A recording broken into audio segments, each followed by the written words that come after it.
3, 2, 1. You're listening to the Tom Kelly Show, the home of self-improvement and fun. Is your life where you want it to be? Well, my name is Tom Kelly, and I'm fixing up my life so you don't have to. Think of this as an inappropriate TED Talk. If The Tonight Show had a baby with Oprah Winfrey and Mel Robbins, you would have this, the Tom Kelly Show. I am a stand-up comedian who has been on The View, Good Morning America, Headline News, America's Got Talent, and a bunch of other shows, networks, and publications. And this is the podcast where we take the existential crisis and turn it into a renaissance. New episodes guaranteed on Mondays, Tuesdays, and Wednesdays. And I'm across the board as Tom Kelly Show. If you can't figure out how to listen to this show on your favorite podcasting app, just go to podcast.tomkellyshow.com. But right now, friends, we've got a lot of crazy things going on, and you are listening to The Tom Kelly Show. Everybody, I want you to go to the Tom Kelly Show. I want you all to know. The Tom Kelly Show. Trigger warning, spoiler alert, grab your pickleball racket. You're listening to the Tom Kelly Show. I am doing this on Saturday, February 26th. And folks, I will start with this. One, thank you to my friend Danny Galarga and the pickleballers of Kansas City, Missouri, and the Rolling Pigeon Clubs of Kansas City, Missouri. Danny and my friend Missy down in Philly, Rita Girl down in Philly, were a part of my Instagram Live. And I'm going to be honest, people, I have been depressed all day. You know it. The world is falling apart. I'll give you my advice for watching news, and then I will give you my frustration. Folks, read one of your newspapers online in the morning. Ignore the news till 6:30 at night, and then you could watch ABC, CBS, or NBC or PBS NewsHour for 30 minutes. Digest what's going on in Europe, and then go. Everything else is play-by-play porn. End of speech. Everything else right now is play-by-play porn. That's the right way to say it. Fox News is a talk show. MSNBC, CNN are talk shows, okay? Play-by-play porn, and they're just dragging you into a dark hole, and it's hard to get out of. And how do I know? And listen, what's going on in Ukraine is real, and I'm mad at the world right now. I can't avoid this stuff because people come and they want to talk to me. I haven't worked at The View for at least 3 years now. And there's always somebody coming to me with an opinion on what they're talking about right there. And I love my ladies at The View, but I'm not making money off them right now. I don't feel like I should have to defend everything on a Saturday. And this shout out goes to my friend who is refusing to get vaccinated. And it's not necessarily her, but it's her and everybody else. There are all these people like saying that, like, if Trump were president, this wouldn't be happening right now. That's because Putin was destroying us from the inside. Now he's going to the outside. And folks, again, I am the sensible man in the middle ground. I am the only sane person in your lives right now. I really am. I'm the only sane person in the middle to say, I don't have the most faith in Biden. And I also know I lost faith with Trump after Trump is not your friend. Anybody still whining about losing an election a year later is not our friend, people. Okay. Now, there are other ways that Trump could be whining right now. Trump could instead be saying, I don't believe mail-in votes are ethical. I would like to reform. He's not doing anything like that. He's just whining like a goddamn child. And I am afraid for the world.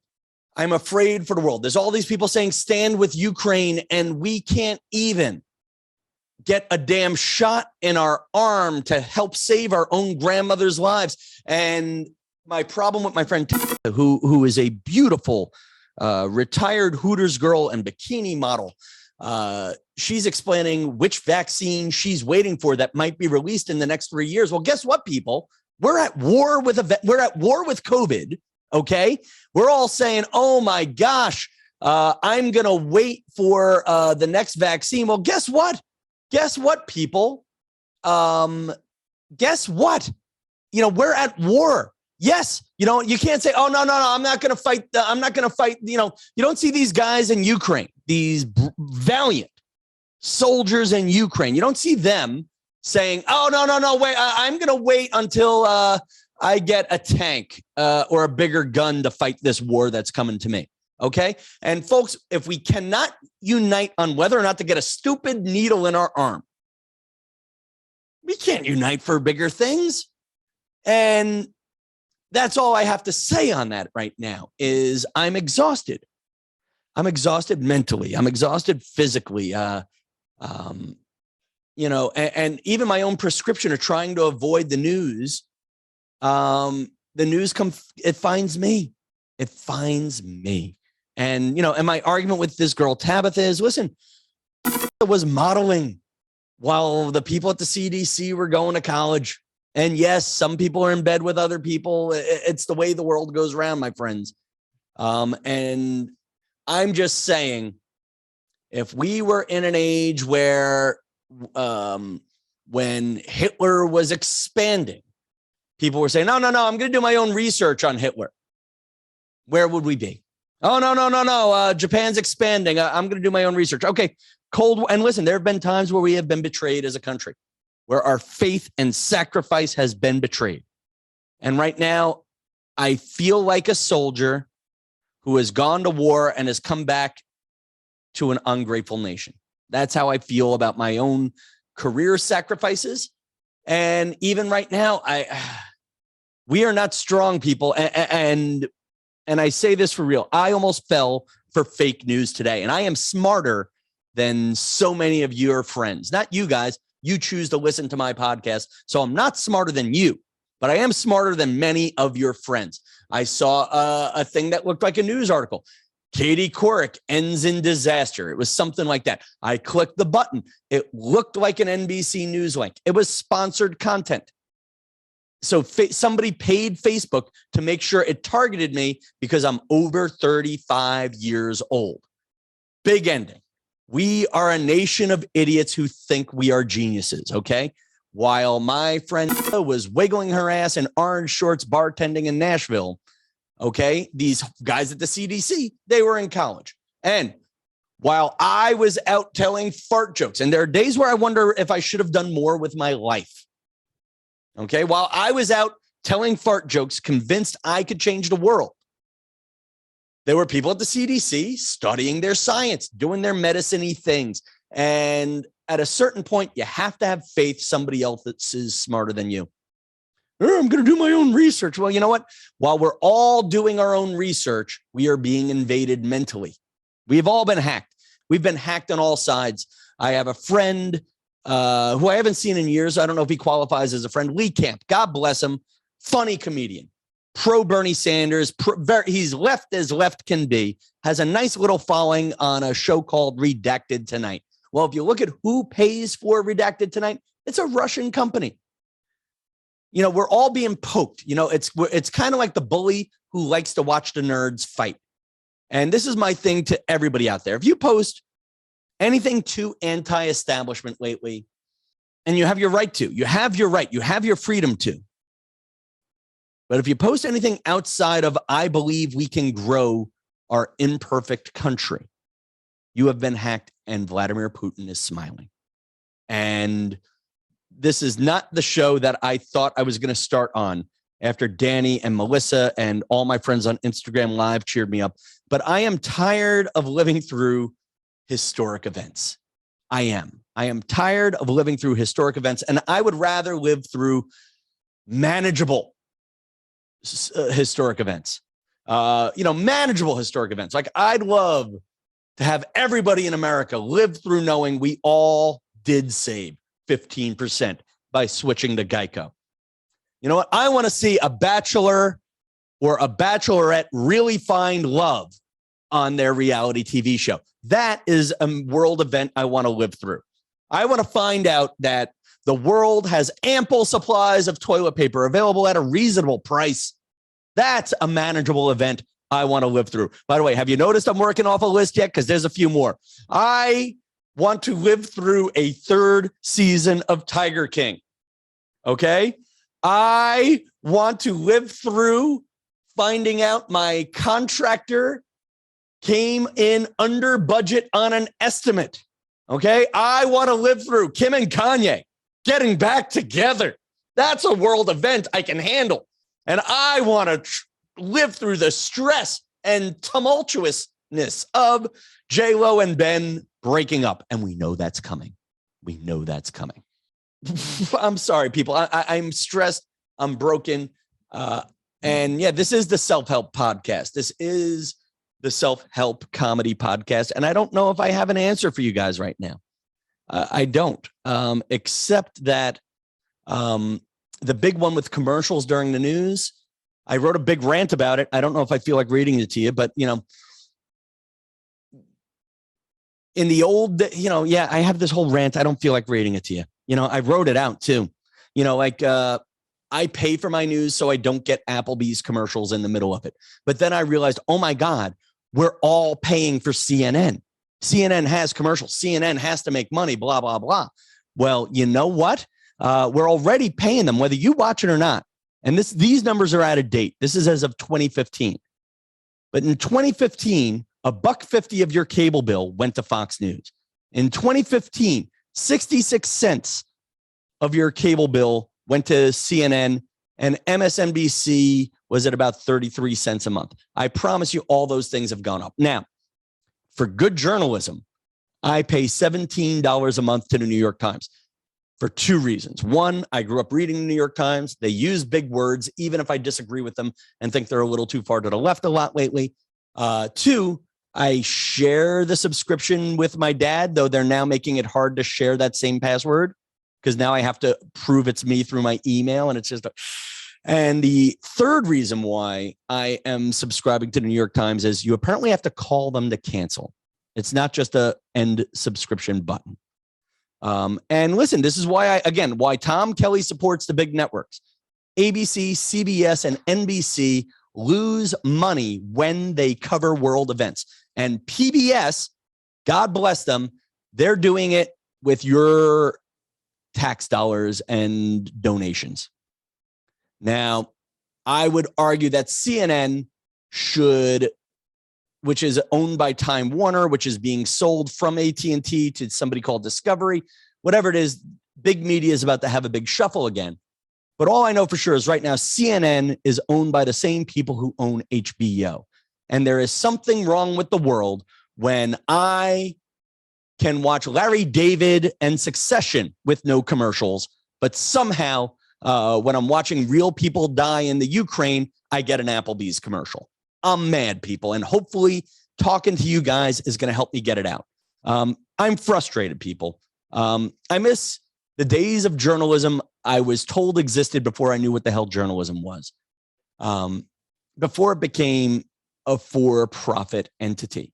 And I learned this from a guy named Bill McLaughlin, who was a CBS reporter who taught at my college.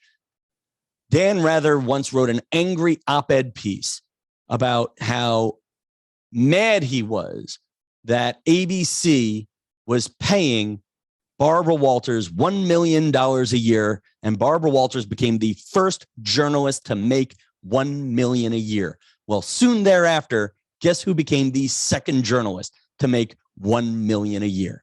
Dan Rather. So I don't know. I get the idea. You know, listen, it's not, the world is messed up, but it's not an organized farce. How do I know? I've worked pretty damn close to the Illuminati, people. And they're not that, you should question everything, but don't question it so much that you break down. And there I am. By the way, I really think the idea of when there's a war and CNN needs extra money, they should run the Applebee's commercials during reruns of Curb Your Enthusiasm. So they're still making money. They're still showing commercials. And also maybe we pay those dreamy guys a little bit less. Maybe we don't pay Anderson the big bucks. Maybe we don't pay Wolf Blitzer the big bucks. Curb the salaries. Let's get back to news. I'm ranting. I'm angry. Follow up on my nephew's hockey game. A few of you guys have asked me, what was the score of my nephew's hockey game? We lost. but we did not lose by as much as we thought we would.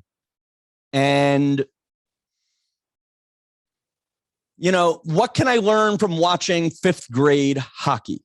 And the recap of last week's episode was my fifth grade nephew was playing kids who looked like they were in the seventh grade. Apparently, there's a reason why those kids were so much better than our nephews, my kids, or my nephews. Yeah, my nephew's grade. It might have been the other program was a bigger program. And I don't want to get too into it. My nephew did great. And I learned a lot. They were outmatched.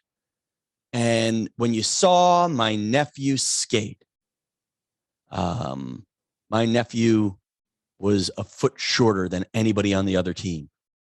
And my nephew went after that puck with fire in his eyes, hustle. And every minute he was on the ice counted. And he definitely, if he didn't help us win, he definitely slowed the bleed. He played aggressively. He played defensively in a few spots. And yeah, I guess what I learned is maybe I got to find that in myself again, that blind, aggressive hustle that just cares about the play and not the game. I'm depressed, people. I am in a weird mood. I turned on the match.com again, and that doesn't make me feel better. It's never the people I want to email me. I found somebody who I thought might be great, but I don't know if they'll ever get the email I sent. The person was, imagine Tom's dream girl with a love of comedy. Wow. Kind of awesome. But, you know, I'll never know if she got the email. And I also know we have common friends and you're trying not to be too creepy. But I knew, actually, what is the point of etiquette on? I think I broke the point of etiquette. I saw a friend of mine in her pictures and I asked a friend about her and decided to write a note acknowledging that I asked her friend about her. And so I probably look like a friggin' weirdo. Oh, I don't want to, you know, like, it's funny when you're podcasting. I had a dream. I've been having a lot of weird dreams lately, and I don't know if it's because I'm fighting a cold or if I'm just fighting poor mental health. But I had a dream where I saw a comedian friend of mine who I actually right now love the guy, but have blocked on Instagram. And if this person is listening, you'll know who you are when I tell this story. I asked this friend, and I'm afraid of becoming this friend. I asked this friend to stop asking me to like his pictures because I already will naturally like them when I see them and like them. And I'm an aggressive liker. I like pretty much everything I see. Honest to God, people. It's the easiest thing you can do for a friend in business is to like their stupid pictures. It's just that easy. It's just that easy. It doesn't cost you any money. You don't have to print anything up. You just got to go boop, boop, with your little finger on Instagram. And God bless the guy. He was sending me text messages saying, and Instagram DMs saying, hey, Tom, like my video. And there's nothing worse than when you're hoping somebody you have a crush on sends you a note and you see the little red light go on your Instagram message bubble. And you look and it's your friend Mario saying, hey, like my picture. I asked him to stop doing it. So what does he do? About a month or two later, puts me on a group thread doing the same thing. So now I'm not only getting messages from him, but every person that likes him is now responding with okay, whatever you want. So I'm getting that moment of false hope over and over and over again, only to find out it's either Mario or one of his friends. And in fact, I'm going to give you the name so you guys can follow him, like his pictures. Mario Bosco Comedy. Fun Long Island comedian. Fun, great comic, good comic. Love him. But emotionally expensive on the social media. And when I ask you guys to do things, I'm afraid of being your emotionally expensive friend. And listen, if you're this far into the podcast, you're willing to put up with me being your emotionally expensive friend. I don't know. It's funny, folks. I'm going to air this podcast if you hear it, but there's part of me that is thinking of not airing it. Why? Because I'm tired of complaining. And it's just funny, though. I need a few wins, and the wins will find me. Little wins have been finding me, but I need a big win or two. And that's pretty much all I got to say. And the annoying thing about the group message thing is every time somebody sends me a nice message saying, hey, Tom, I like your stuff, that's a win. And then when somebody sends me a message saying, hey, Tom, I need you to do something, that makes me go, So let me give you your moment of, I'm still doing the grocery store signs. If you want to know how you can promote the Tom Kelly Show, you can see it if you're looking on YouTube. Tom Kelly Show grocery store signs. You can hang them up wherever you think people who podcast might walk past. Again, because I don't trust big media or big algorithm. So it printed out. It says self-help comedy podcast seeking listeners. I've been told Danny and the gang of the Rolling Pigeon Club in Kansas City, Missouri are going to be printing them out and listening there. Tell a friend you'll like the Tom Kelly Show. And I'm going to do my quick magic mirror shout out to Ryan Wally, who took my challenge and told me the name of a listener that he was going to tell about the Tom Kelly Show podcast. By the way, just got a nice message from Kathy. Hi, Kathy. Mike Rowman from the Be Our Guest podcast. I believe that's a Disney podcast. Mike Rowman, thank you for listening to the Tom Kelly Show. Friends, I hope to do some happier stuff this weekend. This is your chance to sway where we go this week. Shoot me a note, TomKellyShow@me.com. And in fact, I have a new picture of me promoting it's so stupid, but I have a picture of me promoting this podcast with one of my grocery store signs underneath a cannabis delivery sign. Feel free to comment there with what you want to hear over the next couple of days. Until next time, friends, good night, New York.